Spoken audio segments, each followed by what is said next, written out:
Well, Dr. Shannon, let's talk about a particular phenomenon in the mouth.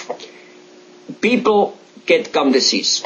They don't brush, they don't floss, they don't go to the regular cleaning, and, all of a sudden it develops, a more heavy gum disease. Now, here's what I hear dentists always saying. When that happens, a year, 2, 3, whatever, or, as it progresses, different for all people, you will lose your teeth. And that's kind of like the major why you shouldn't have gum disease. Now, I happen to look at it a little different, and you tell me how off the rail I am here. If a person has a gum disease, which makes him eventually losing his teeth, well, of course, losing the teeth is bad. However, you dentists with implants and with all kinds of things, you're doing a heck of a job to put those teeth back in it, rather almost natural, beautiful looking, maybe even more beautiful looking because they're shaped the way they're supposed to be shaped. So anyway, yes, it costs some money, but you can do it. But here's what I see. While this process is happening until you lose your teeth, never mind that you now have to spend some money, which is stupid, but you're having an infection in your mouth. You're having that yellow, reddish, ugly pus right there in your mouth, which happens to be the gateway of the blood vessels. And you're poisoning your body. You're poisoning your liver, your kidney, your heart. It goes to the brain, your blood in the veins. It's unbelievable. People have been known to get premature babies. Women who are pregnant, all kinds of things. Now, wouldn't that particular thing be much more devastating than losing your teeth? Even if we wouldn't have implants, if we only have dentures, which is, not that comfortable to wear and not that beautiful and has all kinds of other side effects, but even if it would be, the technology would be that bad, wouldn't still be the infection the really thing, how you actually kill your body, get fatigue, get tired, push your immune system down? Tell me, am I way off here or what's the deal? No, Helmut, you sounded like a researcher coming out of one of the universities, because that's exactly what they've found, and that's exactly what's going on, and that's exactly what the medicine and dentistry is trying to get across to the patients. Instead of watching all these car commercials, it would probably be good on TV to see some of the information that you were just saying, because so many people don't know this, and it's really amazing. The mouth is the gateway, and unfortunately that gateway is filled with infection. Even in a healthy mouth, there's a huge amount, as you know, a huge amount of bacteria that's in there. And as soon as the gums start to become inflamed, the beginning of disease is inflammation.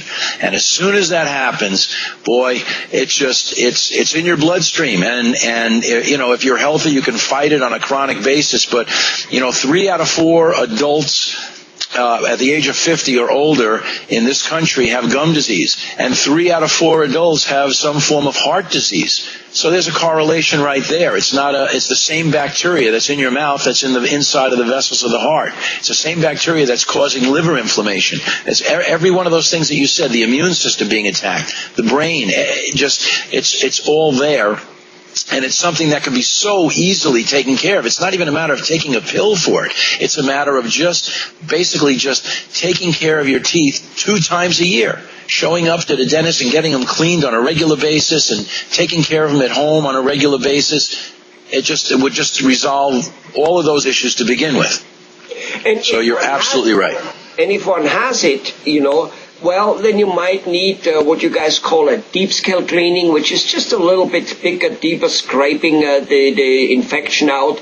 Or okay, if a gum disease surgery is needed, let's do it, because not doing it is keeping that rotten chicken under the carpet and then wonder why it completely stinks up the whole house and people get sick from it. Yeah, that's right.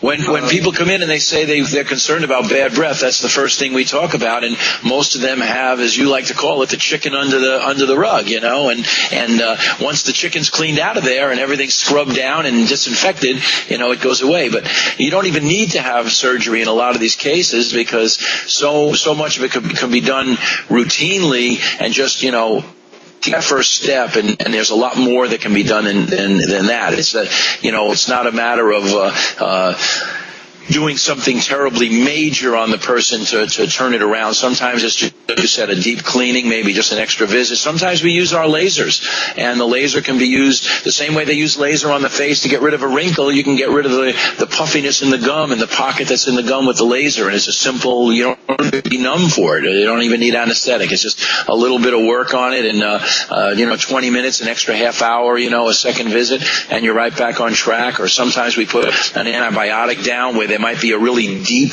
pocket in the bone, and there might be a little area where bacteria is building up, kind of like in in your backyard. You have the whole backyard drains, but there's that one spot on the grass that after the rain, if you go out there, it gets a little slushy there because it's a little low, and you got to build that up. Well, it's the same thing in the mouth, and if we put a little antibiotics down into that area there, that one area, the body will heal it up on its own once it's given a chance, and everything will be back to normal again. So there's lots of easy things that could be done. The big thing is get to the dentist. The big thing is get in there and let somebody evaluate what you have and listen to what he's saying and have him explain it to you, and just turn it around, and you'll be healthy. And like all the predictions, we'll all live to be 100 plus, and we'll be healthy. Why not? Yeah, because, I didn't come out of a university with all those studies, but, there is material out there. And, for instance, here in California, where we both live, there was, I think, the first, and so far the only, stillborn baby found That's right. tissue in the placenta. You were right. Yeah? You're right. That's right. The bacteria across the barrier, and there was a stillbirth because of it. You're right. Right. Or the guy in Japan from a university who... the professor who researched that people who have the HIV virus, which is not yet AIDS, but does turn into AIDS if your immune system is low, people with gum disease much, much faster got the AIDS full-blown rather than just the HIV virus, like that basketball player. He has the HIV virus, but not the AIDS, because he probably has a damn good immune system. You know what I'm saying? Yeah, that's right. And probably getting his teeth cleaned every 3 months, too. Probably. You know what I mean? Why not? Who wants to be bitten by him